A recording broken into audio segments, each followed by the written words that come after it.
Good morning, family. It's M.A. True. Picking up where we left off, so won't hold you up on any commentary. Just get right to it. And after a while, they filtrated us into what we know as African American today. I'm not saying we're not family from back in time. I'm saying I was just here. Some come by slave ship. I came here years before by entrepreneurship. Either way it go, brother, we in here on the same ship. And this is what I'm challenging my brothers and sisters to do. Let's see what ship we in now. And what can we do to stop up and plug up some of these holes before we sink even deeper? Now, one thing you're going to notice about what she was saying is that when she was talking about these people who pretend to be us, she said they mimic us. Mimic. I remember someone asked me a question once in the comment section about the scriptures, and I made a video, and I said, you probably noticed that there was something sinister in the scriptures, in the 66 books. And when I answered them, I said, doppelganger. Okay, doppelganger means double. Remember in the scriptures when Moshe was approached by the Most High in the so-called burning bush, and then he told Moshe to put your hand inside your garment, and when he took it out, it had turned white, and then when he put it back in, it was brown again. But see, they hid that information in the scriptures. But why would he have Moshe do that? That was his way of letting Moshe know that the descendants of the angels who are white would take rulership of this planet away from us. But at the Most High's appointed time, he would give it back to us. Of course, that goes back to the prophecy in Genesis.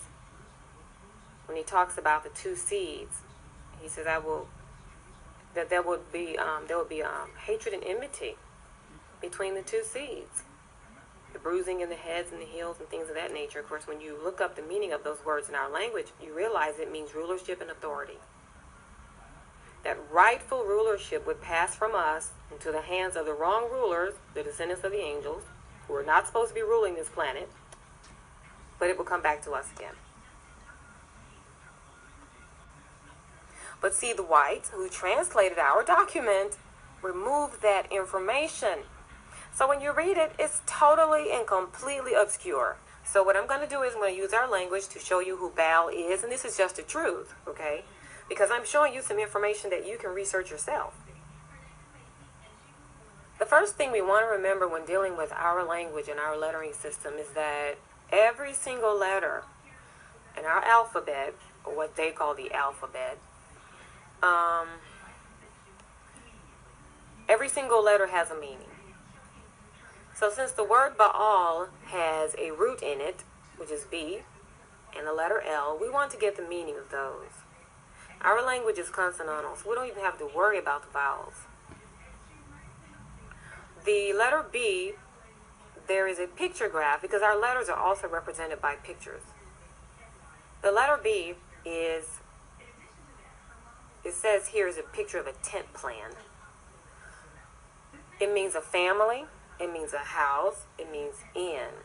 The letter L, they have here that the picture is a shepherd's rod or staff. And the name is Lam, pronounced with the L sound. The meaning is to teach, to yoke, to bind. Those are just some of the meanings. But let's take a look at some more meanings of the letter B in our language. One thing I want to say is that I'm sure that white people have taught you, deliberately, wrongly, that when you're looking up words in our language, you're going to see all these different meanings for one word. So what you need to do is just pick the best one depending on the context. That's not how our language works.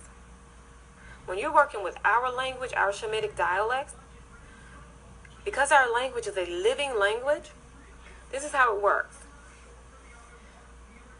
When you're looking up the meaning for a word, okay, like we're doing right now, we're looking up the meaning for the letter B. Beat, bet, b, right? You're going to see all these meanings. It doesn't mean you look through the list to try to find the best one. No, what you do is you look through the list and and you find all the negative meanings and all the positive ones. You can look at the names too if you want to.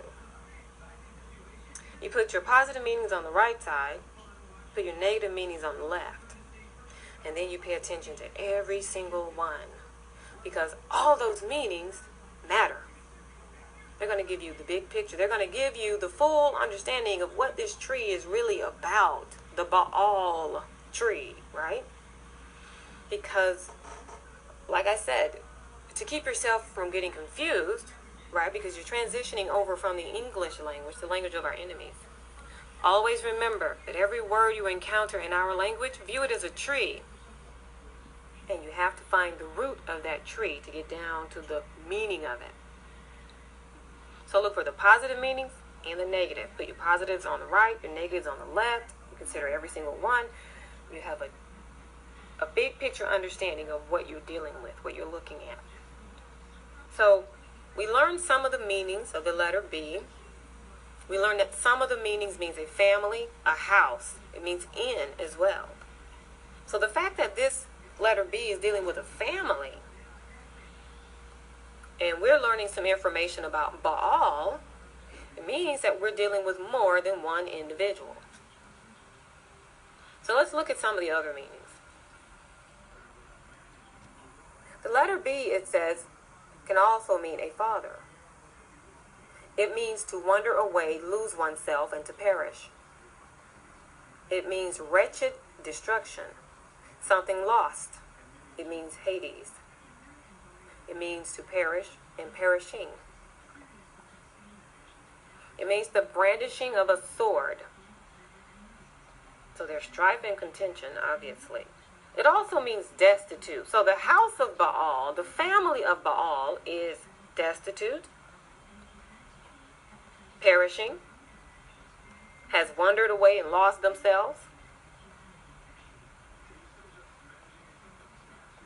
And not only are they headed for destruction or headed to destruction, because in the scriptures they're called the son of destruction. That's what Baal, the house of Baal, that's what they're called, the son of destruction. And that's one of the meanings. But they also cause destruction, a great deal of it. They're likened to locusts for a reason. In the book of Revelation, they're called the locusts. Fallen angels who are let out of the abyss are also called the locusts as well. So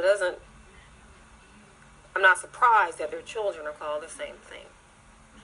Now, interesting enough, the letter B, the family of Baal, means to mix or mixed. The word fodder means mixed. And that's exactly what they are, because they're part human and they're part angel. That's why they are white. See all that information the Most High put in there about white skin and it being a negative thing? They removed most of that. Now there is something in the scriptures about something that happened to whose sister was that? Moses' sister. She had some words basically against Moshe, and she was also complaining about his wife because his wife was a Hamite. But she got herself in trouble, and so the Gentiles, the white people who translated our documents, put in there that she became leprous for 7 days. Now the true translation is that the Most High took her melanin away.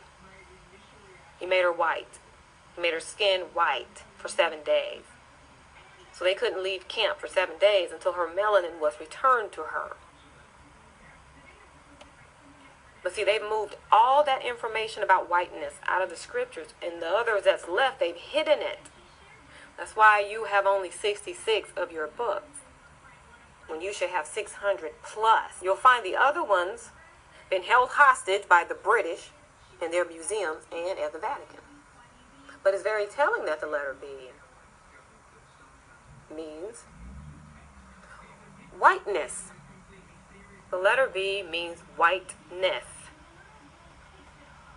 Now, what we're going to do now, we're going to look at some meanings for the letter L. that you're going to realize, what you'll see is that the meanings are exactly the same. The letter L, yeah, it means father as well. To wander away, to lose oneself, to perish. Remember, we're dealing with the family of Baal, because we learned that the letter B means a family. And I'm going to stop it right there, family. I promise I'll do better. I just been up against a whole bunch of stuff going on. You know how life gets in the way, or circumstances get in the way of you doing what you're trying to do. So we're going to finish this out. Promise. Thank you for your patience. Love to the Most High. Hey, to the family. King Drop, Arthur Scott Jr., Hiram Art, all y'all. Thank you for your contributions. I'm learning more every day. This young lady, Israel's Redemption, she recently posted something up. I'm hoping that she gets back in the game because she's very intelligent, very learned. Lex Will, of course, our pioneer, always on his game.